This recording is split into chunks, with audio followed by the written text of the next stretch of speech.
Hi YouTube. I know it's really late at night. My hair's wet. I'm in my pajamas. But I made a commitment to you guys to do a live stream, and YouTube's acting up because I don't have 1,000 subscribers yet. So if you're watching this, I really need you guys to subscribe so that my live streams, when I have 1,000 or more, aren't just showing to a few viewers, and that I can actually not have to wait 24 hours and stuff. But when everything gets activated, I might make this a live stream, but I don't know how that would all work.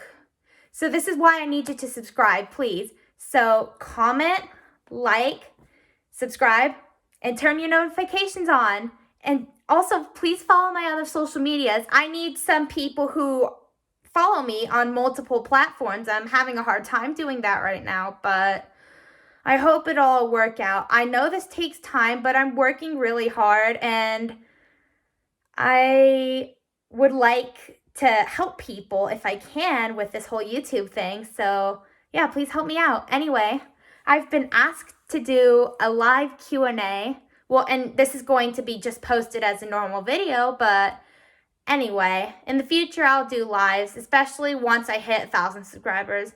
Well, I'm sure I'll hit it one day. God makes miracles. So anyway, the first question I've been asked is, what is your life goal?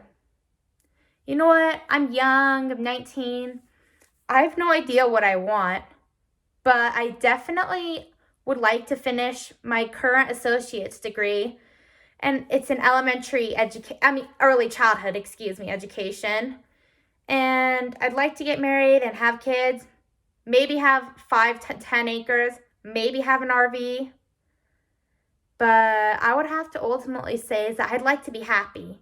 While I am the happiest I've been in over 10 years, I think I can be happier. I remember being like 3 or 4 and just running around the playground, not a care in the world.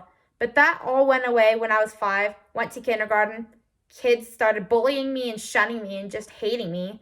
And then there was drama pretty much the last day of school, senior year. So I just need to kind of heal and recover and just do the best I can. And it may not be what you want. You might want me to move on quicker than I am, but it's my personal process, and I'm here, I'm alive. What else can you ask for? And then my next question is, how are you and your family doing? Oh, everyone's doing great. So in August, we got 2 cats, and one's a white fur girl, and then another is an orange, male orange kitten. And in Russian, they say that a male orange kitten is Rizhik, so we gave him the name Rizhik. And then the white girl, we call her Snow White because we have never had a white kitty, and then since it's a girl, why not? So Snow White likes to meow a lot. She is a Siamese cat, so she has a lot on her mind. She has a lot to say. And then Rizhik, he's just quiet, but he loves catching lizards. He's the one who catches lizards. Snow White doesn't do that. She just likes to talk. Apparently like I do. But anyway, and my parents are happy, and my sister's doing well. My brother-in-law's doing well. And yeah, things keep getting better. But, favorite freshman year memory. Oh dear. I think this whole freshman year has been like a fever dream because, as I explained earlier, I was bullied very, very badly, like from kindergarten through senior year. And it resulted in me having a diagnosis of post-traumatic stress disorder, and sometimes I am an imposter. Like, I don't think I deserve, what good things that happen to me, but I'm trying to work on that. But I think this entire, freshman year of college has been a fever dream, not getting bullied for the first time, for an entire year. It feels strange. And, it doesn't feel normal to be treated, with decency. I don't know how to explain that. I don't want to cry on here because, yeah, I'm not sure how that'll work since I'm such a small creator at this point and certainly not making any money. I can't cry until I get bigger, and then people are like, oh, it's okay. But yeah, anyway. So I think this entire freshman year thing has been a fever dream, and I can't quite pinpoint one favorite memory. But my favorite trip was to go visit my family in Indiana just with my dad. It's kind of interesting just traveling with my dad versus my mom as well, because with my dad, I kind of have to look after him, responsible for him.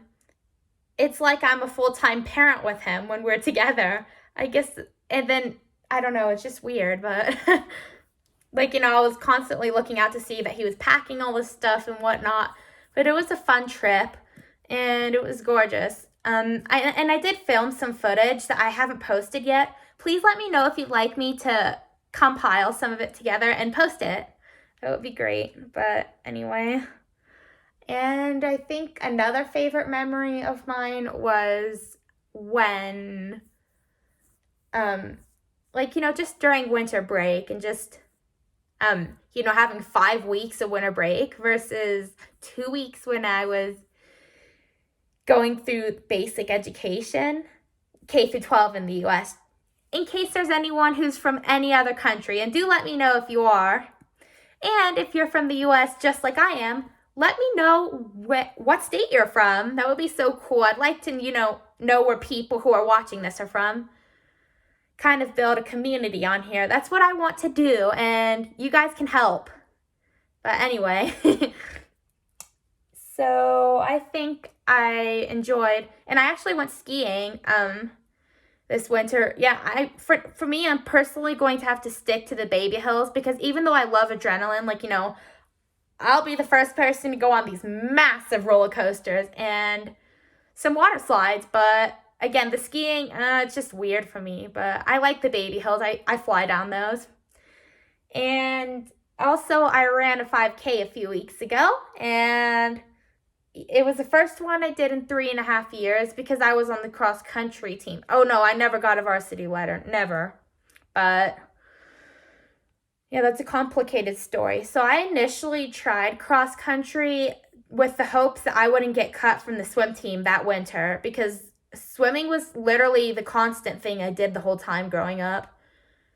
And then to not make the swim team was devastating, but I decided to try track and field, just to fill it as a filler. But then the next year in cross country, I was kind of made to do it, and then I had to fight to quit, like track and field. And again, for me, it did wonders for my mental health, because even if it caused me to be in good physical shape, it was just so destructive to my mental health. Like, not getting to choose my classes in high school and not getting to choose, what activities I did. Like, I wanted to, do debates so badly like my sister did, and I would have killed, seriously. Because I like reading about current events, and I think that stuff, and I have stage presence. And I do have a bit of a hidden talent. And even though I can't, I don't have presentable talent, I can't sing, I can't dance, I can't act too well. With the dancing that I can do, I'm able to dance in heels. Those dances, I was able to dance halfway through in heels. And again, something else I don't want you to assume is that I've peaked in high school. That is not true. I will peak on my deathbed if you really want to know, because I'll have so much experience and so much wisdom that I can give to so many people. And that's one of the reasons I want to have this platform as a young lady who has autism. Well, technically, because I was diagnosed at 2, nonverbal till 4. And then by the time I was 10, my main therapist said that if any doctor who didn't know me saw me, that they wouldn't give me a diagnosis of autism. But yeah, I have it. I have other things too. And I also mentioned the PTSD and again, that I'm not sure if that could have been prevented or not. Some of the things that happened to me could have been prevented for sure. But there are others that I think, just come with having autism, like having therapy as a second job to school. And as a result, you don't really get to choose how you spend your free time that much, or it's limited. And also, being monitored with extra scrutiny because because, you have an IEP and yeah, you're going to be monitored extra. For example, in middle school, a lot of kids had a potty mouth. So did I. I cursed a lot, cursed like a sailor, whatnot. But thing is that I would get in trouble and not other kids, even after controlling for factors like how loudly I cursed or how sneaky I was or wasn't. I wasn't sneaky, but neither were other kids. But, I got in trouble. And I think that it's not just a matter of my IEP, but supposedly it's my vocabulary as well, that I have that ability because I can write well and whatnot. So I think that maybe that's part of why they were extra harsh on me. And then even for normal disciplinary issues, like I would get punished for the most minor things just because I was being monitored extra. And every little incident, phone call home, a lecture from my father, and and just me sobbing or whatever. Because even though, some people might have thought that, I was doing it to try to get out of trouble, it actually scared me to get in trouble. It traumatized me. And I actually have a playlist on Spotify, about songs that I might have, sung or, rapped to, briefly or something that kind of got me in trouble, whatnot, and pretty wild stuff. Anyway, let's just keep going on with the Q&A. I'm going on a tangent, and I should have warned you about that prior. But if you can take me and me going on my tangents, then we're all good. So, where have you traveled? Oh dear, God has blessed me to be in such a wonderful family to the point where I've traveled to a lot of places. I'm half Ukrainian, but with the whole Soviet Union thing, my mom grew up in Russia, the Russian Soviet Socialist Republic. Yeah, so she was born in Moscow. So my grandma lives in Russia, and my grandpa did too when he was alive. So I went a few times to Russia, and one time, when I was 15, I went on a mission trip to Croatia. It was fun, but I found that mission trips aren't really my style of how I serve God. For me, I guess it's more like packing food for homeless people and praying for people. And that's how I guess do better at serving God than mission trips where you have no space and no one leaves you alone and you get agitated after a while. Because I don't think you're supposed to get agitated on a mission trip because you're supposed to be an example. And sometimes I'm not a very good example. Being honest, putting it out there. But I've been to Mexico a few times. I went to Cancun, I went to Cozumel, and I've been to the Bahamas. I went when I was 9 for a few days. Very nice place. Went to the Dominican Republic. I've been to Aruba and Curacao. Those are under the Netherlands, but those were really nice places. I enjoyed my time in Curacao especially. And I was supposed to go to Turks and Caicos, but because I was on a cruise and the weather was bad one day, no one went that day. And they had such huge economic declines because no one from the cruises was going on. A lot of these Caribbean islands are heavily dependent on this tourism. And I do see that a lot of economies are one-hit economies. And I think that there should be some diversification. Just look at Venezuela. They had the oil and then the prices crashed and now look at them. So if I had control of some sort of country, I would whatever I'm rich in, keep it and then use some of the profits to kind of invest in something else. But anywho, and I've been to Panama, I've been to Costa Rica, and we did have the opportunity to go to Nicaragua while we were in Costa Rica. But again, somehow I got sick. I think I had the flu, but I'm not sure. Because a few days before leaving, I was going to take a chemistry test. And then I felt very strange. I felt tired. So I took myself to the clinic, and I was running a 101 or 102 fever. And I had to get sent home, and I was like, no, I have a chemistry test. And my chemistry teacher just adored me. I don't know why, but he just did. Anyway, so I think, and then I was sick for a few days, went, and then was sick for a little bit. And they offered trips to Nicaragua. But again, there was like, some security issues. There always is. And there is throughout much of Latin America. But there's a lot of security issues in a lot of areas in the world. And it would have been a sensitive situation due to someone in my family serving somewhere in Central America in the military. So, yeah, it would have been a bit sensitive. And, somewhere I can't go, and I would be especially prone to something wrong going, North Korea, because the U.S. and North Korea don't like each other. And I wouldn't go there unless there was like some sort of reunification or something like that. But anyway, you see, I'm going on all these tangents, excuse me. But hey, that's my brain. 15 years ago, I couldn't speak normally. And now I speak too much. Like, I'm either not enough or too much. When am I going to be enough?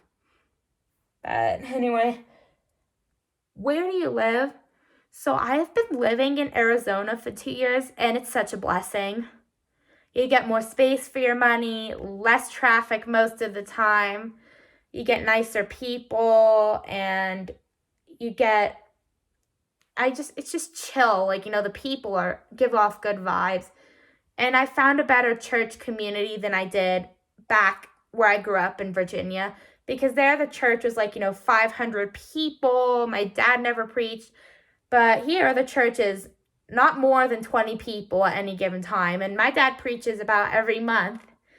And he enjoys doing that. And he does a good job.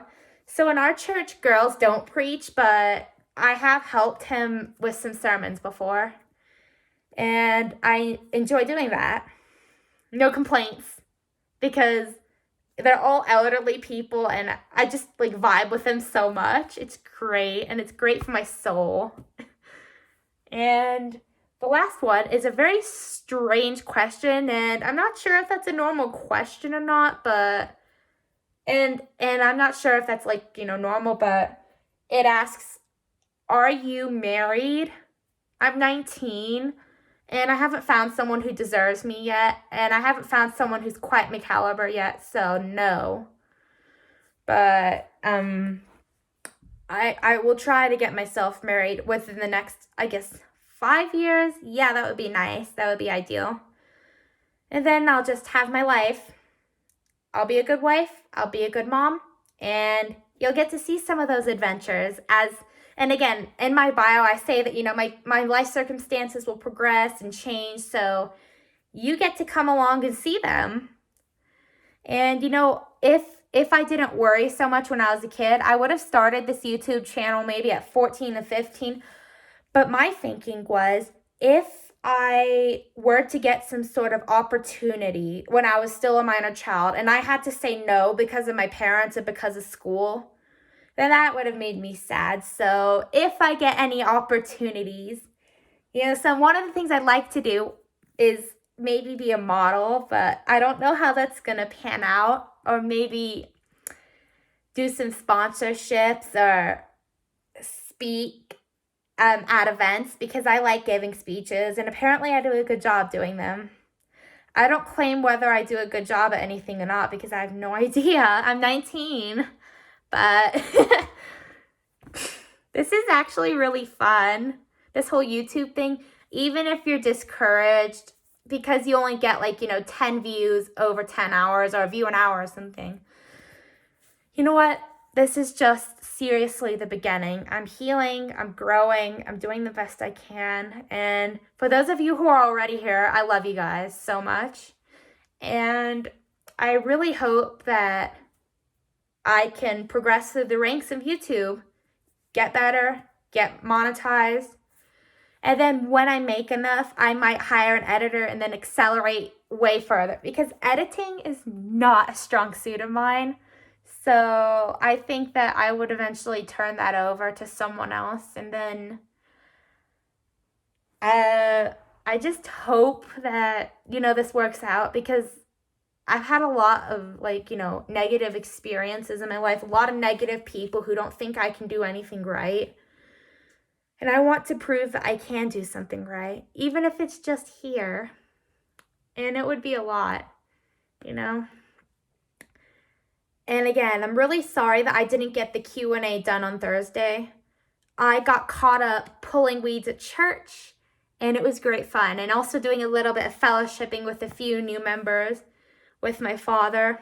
So, yeah, anyway, see you later. Bye-bye.